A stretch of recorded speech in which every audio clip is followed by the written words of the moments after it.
Assalamualaikum warahmatullahi wabarakatuh.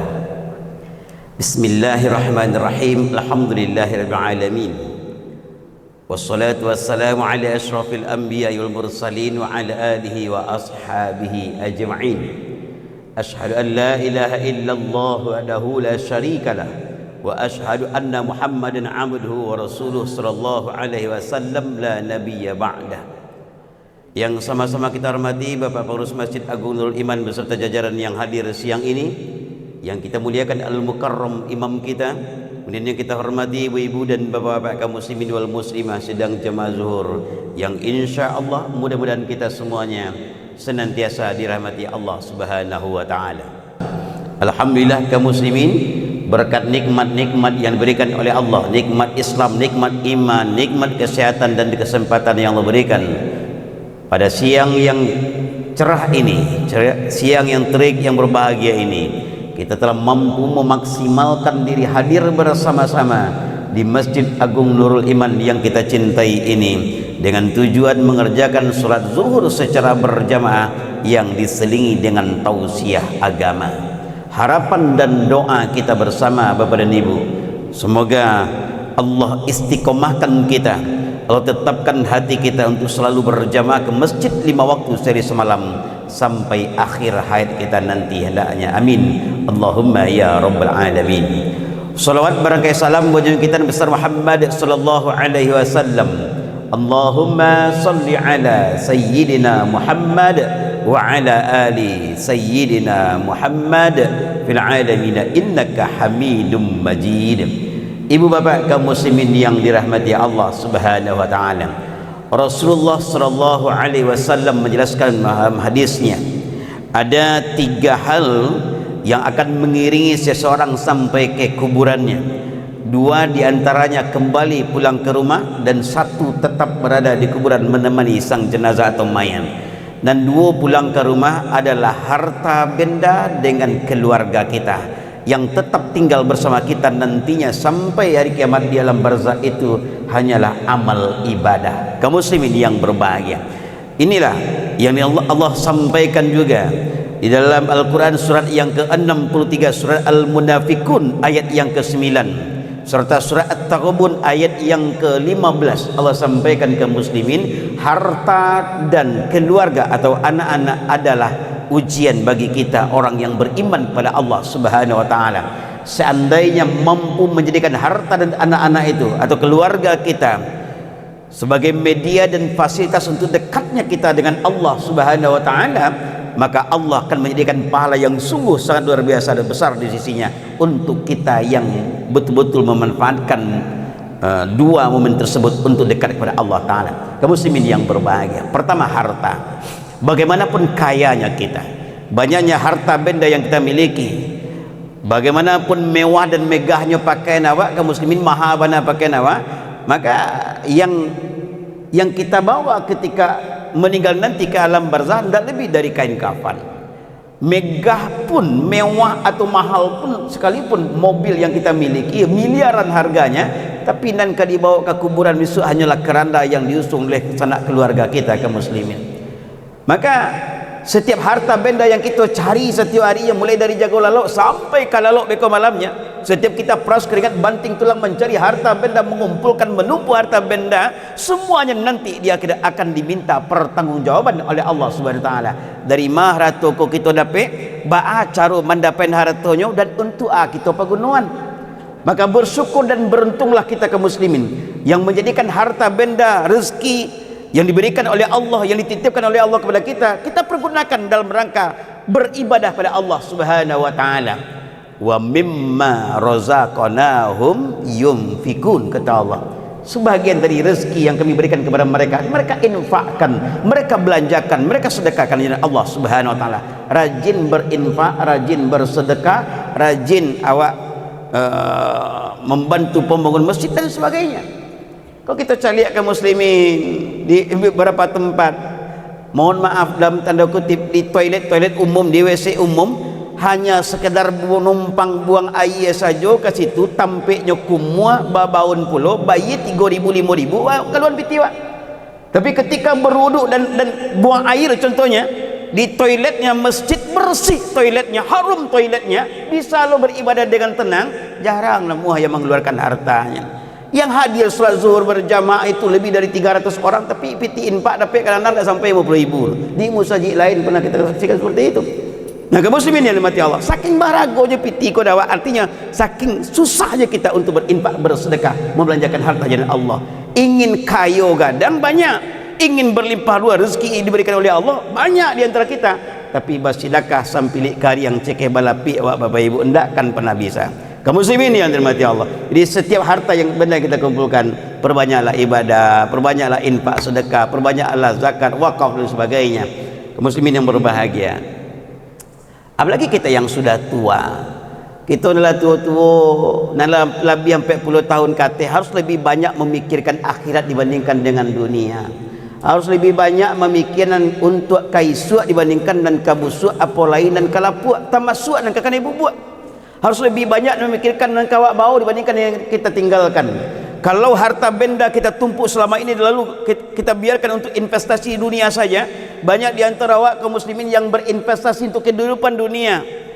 Ada yang beli tanah, bikin bangunan, bikin warung, ada bisnis, ada jualan, ada rumah kontrakan, rumah kosan, berinvestasi dengan emas. Tapi sedikit di antara kita yang memikirkan investasi kehidupan akhirat. Andai kata singkir umur besok, kira-kira haratunan buat tinggalkan yang akan mampu terus mengalir pahala kepada kita. Contoh rumah tahfiz yang kita dirikan, panti asuhan yang kita bantu, masjid pembangunan renovasi yang kita bantu juga contohnya, insya Allah akan mengalir pahalanya ketika kita sudah meninggal dunia sekalipun nantinya. Kaum muslimin yang dirahmati Allah, pertama. Yang kedua, anak ataupun keluarga akan kembali pulang ke rumah ketika mengantarkan kita ke alam kubur.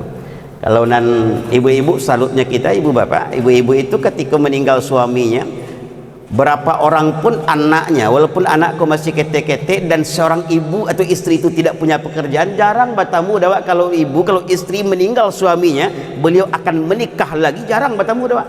Tapi kalau apa-apa meninggal orang rumahnya, lain menangi ibu tiyo lain. Sampai ke kuburan menangi, batu tik batu bakar, tapi yang batu tik kau sebelah kanan saja, sebelah kiri bukan, sia sudah boleh. Ya. Seminggu lagi menanginya, tapi di minggu yang kedua mulai berzikir rambut, mulai tagak di tepi cermin, mulai menggaya keluar mencari pengganti dari istri tercinta. Itu kebanyakan laki-laki di daerah lain, di tempat lain. Berbeda ada di Kelautan Masjid Agung Liman siang kini bapak dan ibu. Ibu bapak yang dirahmati Allah Subhanahu wa taala. Kemudian kaum muslimin akan kembali ke rumah. Apalagi anak-anak. Alhamdulillahnya program Smart Surau yang diluncurkan oleh Pemko Padang hari ini sangat luar biasa kaum muslimin. Ribuan, puluhan ribu anak-anak kita SD dan SMP berjamaah subuh ke masjid. Hampir rata-rata satu masjid itu lebih dari 50 orang siswa yang berjamaah subuh ke masjid. Tapi yang orang tuanya tidak sampai 10 orang. Tadi mah orang gaib sembahyang subuh. Bahkan mantan anak ketika didikan subuh dari jauh je calian orang gaib lah masuk anak ke masjid, orang tua aku pulang ke rumah balik. Sehingga kita sering berdoa, ya Allah, mudah-mudahan anak-anak kau panakui indaknya sembahyang subuh ke masjid supaya dia bawa orang tuanya ke masjid.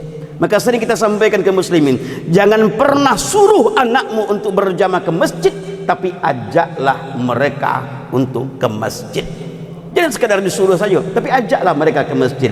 Nah, inilah barangkali yang agaknya yang lagi dilakukan oleh Pemko Padang untuk memperbaiki akhlaknya anak-anak dan para remaja kita kaum muslimin yang berbahagia. Ibu bapak yang dirahmati Allah Ta'ala, karena hari ini kalau kita caliat bapak ibu, aku mohon maaf, orang tua mu kedua-duanya alhamdulillah masih hidup, ya, tapi menjadi imam sholat jenazah sudah puluhan kali.